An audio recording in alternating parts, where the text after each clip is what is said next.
This video was recorded live before a canned studio audience.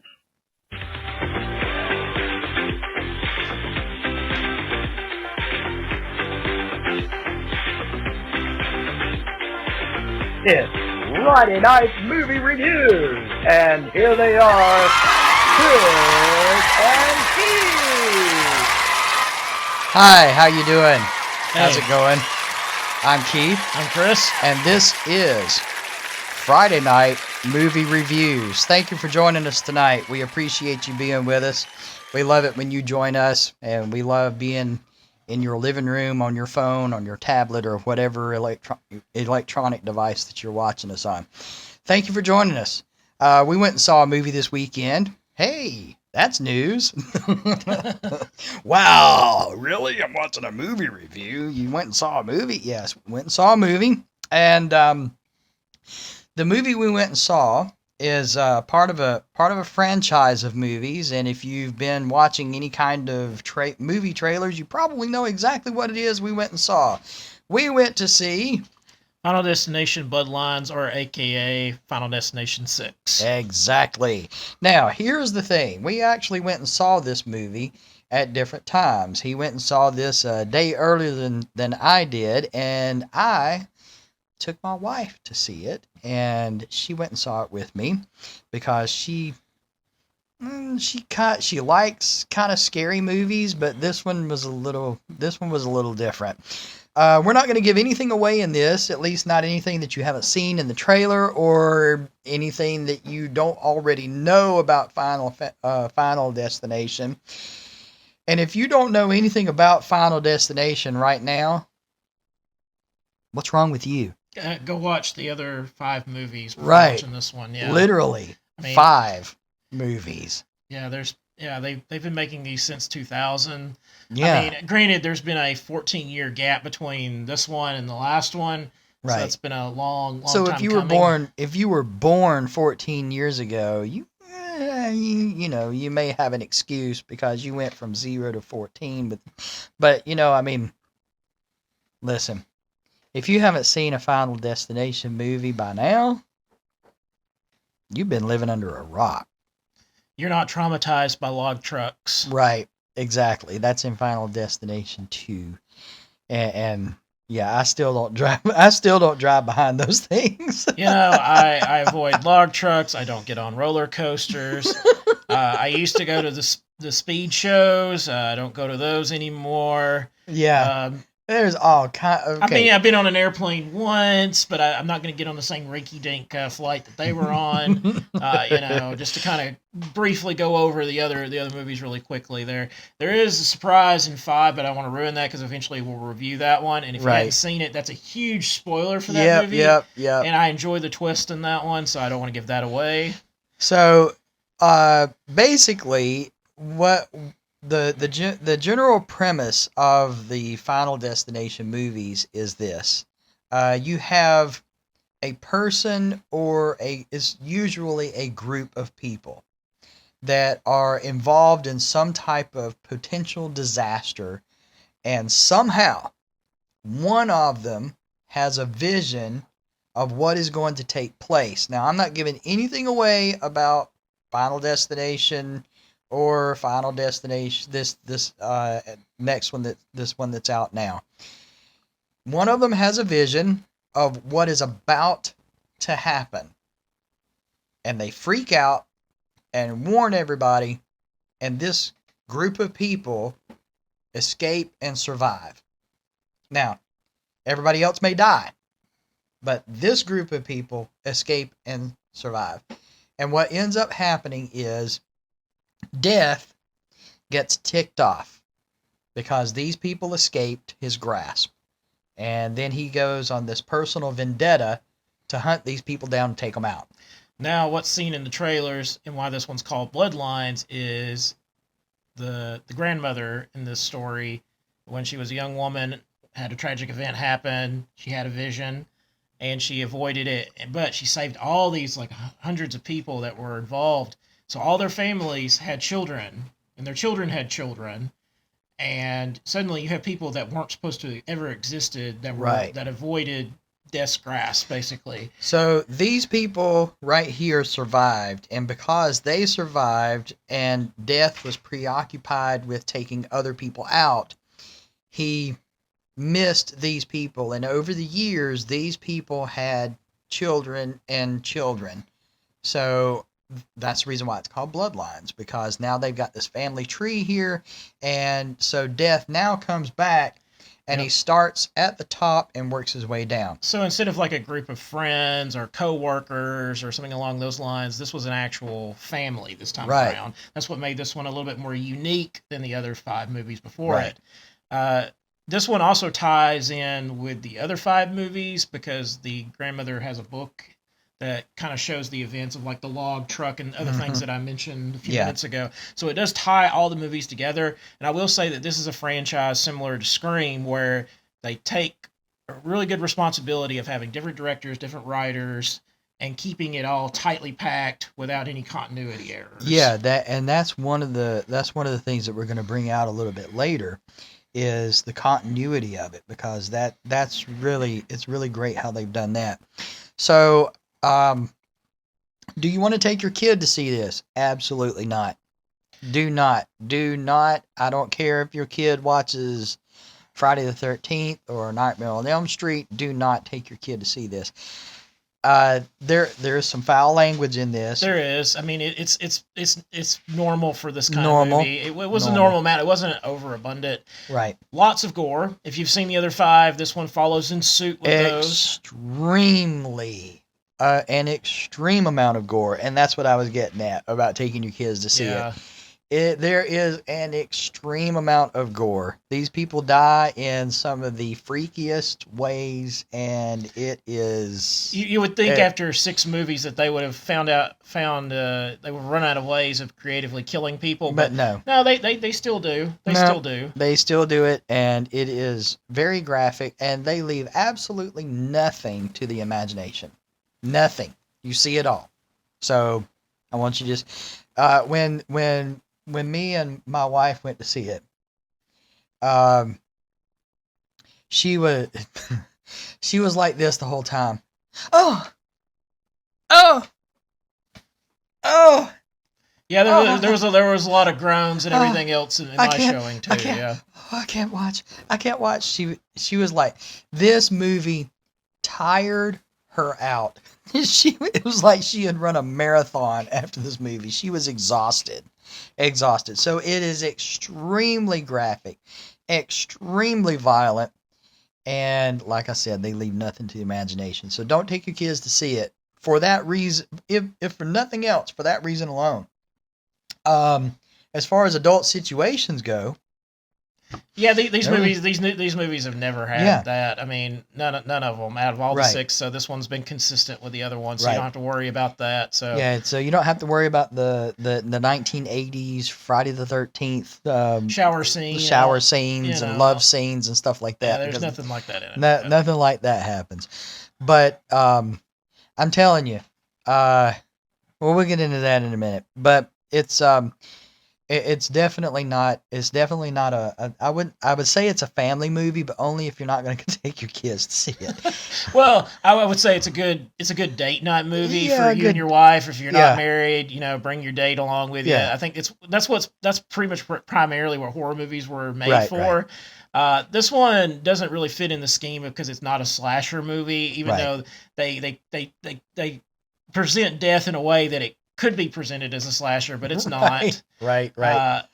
This I will say this, that it has a very poignant end for Tony Todd, because he unfortunately passed away after he made this movie. They handled it very well, and you could tell that he was sick while making this. He had cancer really bad. His final scene in the film, he gives this speech at the end. It was not in the script. It was just from his heart, and he was actually speaking to what was going on to him personally in his life with his battle with cancer. And it was really well spoken, and I'm just so glad that he was fortunate enough to have done this film and went out with a bang, because I'm proud for him, because he was a great actor. He did so many things between science fiction, he did fantasy, he did Star Trek. I mean, he was in it all. And Tony Todd, you will be missed.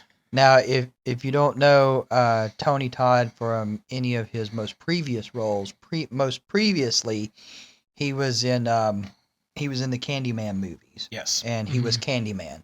So, for those of you who don't really know who Tony Todd is, he is the Candyman. But in this movie, he was not a bad guy. He was he actually did a really good part in this movie. So let's get into what we actually thought about the movie. We've given you the basic premise of it, and don't take your kid to see it. Take your wife if she can handle it.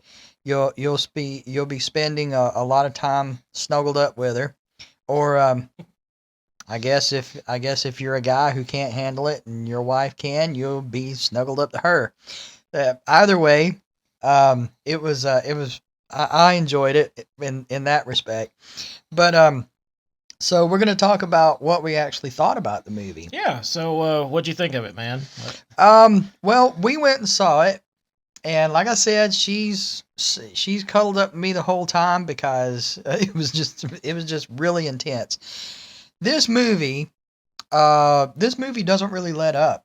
No. It starts out hard. It starts out hard and heavy. Now, I'm going to tell you, there are some really extremely dark humor moments in this movie. Don't be afraid to laugh, because I was in a theater where everybody laughed, and you'll know what part it was when you see it. Everybody laughed. Everybody cheered. I wasn't the only one. I was going to feel guilty if I was the only one. But you weren't alone. It was me. the whole theater. It was the whole theater. Just broke out in a cheer and laugh and yeah. So it was.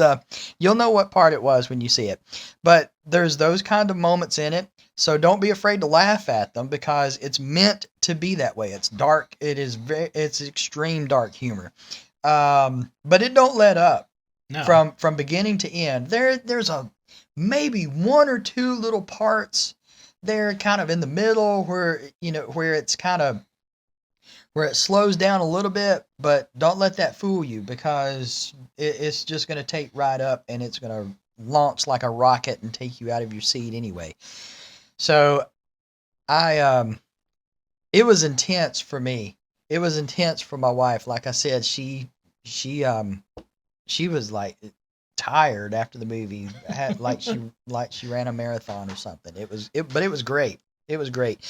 I enjoyed the movie. What did you think about it? I really enjoyed it too. I enjoyed the last 5. I know some of the 3 and 4 are kind of the weaker entries in the series, but altogether the consistency is there, and these are very rewatchable to me. And there's a lot of things you're going to miss the first time you watch it. This is one of those ones you got to go back and you miss something the first time you didn't see, because they like to put little things in there to cue you in, like how somebody's going to die that you didn't catch the first time. Yeah, I'm sure there's probably a lot of Easter eggs in this one too, especially with the book. Yeah, because I caught like the picture of like the log truck, and I think there was something about the plane in there from the previous movies. And so there's a lot of that, and it just speaks to the consistency of these films. Right. And I enjoyed it. Like you said, it's a thrill ride from beginning to end.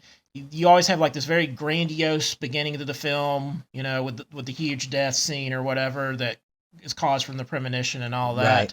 Right. Still, that these movies, I like that they don't give you all the answers. We still don't know where the premonitions come from. Right. So I like that mystery has maintained, because they always want to give everything an origin and explain everything in a lot of movies and kind of hand feed you nowadays. Right. I like that they've kept that mysterious. That's one thing that they do leave to the imagination, and I enjoy that aspect of it. I really do. That's really good. And I never thought that the Bloodworth character that Tony Todd plays in the movie, I never thought that he was involved. I never thought that he was like the villain or anything like that. Right. I always saw him as more as like the harbinger. He was kind of warning you about what was going to happen with death, but they integrate him into this film a lot more. So that I didn't mind, because it was, with him passing away, it was going to be the end of his character anyways. Right. So I didn't mind them going ahead and solving the mystery, and you get to learn about his origin in the film. And so that's going to be my minor spoiler.